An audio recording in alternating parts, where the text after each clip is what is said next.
Здесь 3 человека. Один проверяет, там у них стоит база, компьютер установлен с базой данных лиц, находящихся в розыске. Просматривает, потом розыск, это который проходит по МВД, розыск, который у нас по исполнительным производствам.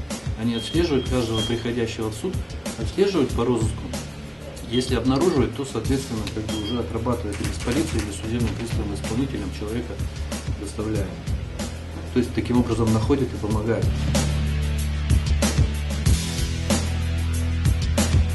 Сегодня я заступил в наряд первого поста контрольно-пропускного режима, который осуществляет контрольно-пропускной режим. На основании приказа руководителя Управления Федеральной службы судебных приставов России по Республике Саха-Якутия, главного судебного пристава. Судебные приставы осуществляют контрольно-пропускной режим здания судов и здания Федеральной службы судебных приставов в следующем порядке. Первый судебный пристав заносит персональные данные гражданина, прибывающего в здание суда, в электронный журнал учета посетителей.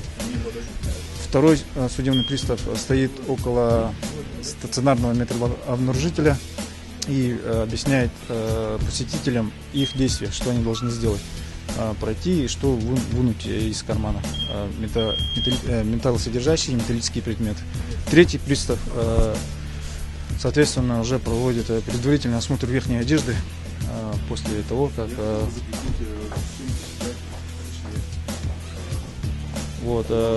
портативным металлоискателем.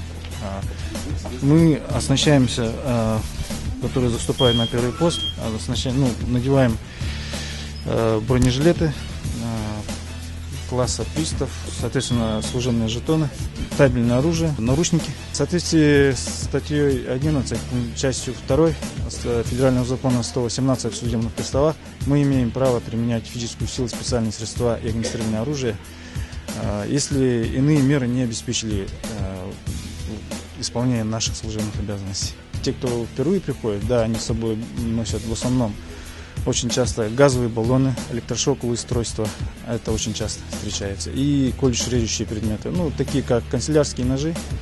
Предмет, при первом, получается, несерьезный, а в умелом применении это очень серьезное оружие получается. А ножи, оружие когда-нибудь проносили? Оружие, травматические пистолеты и холодное оружие редко.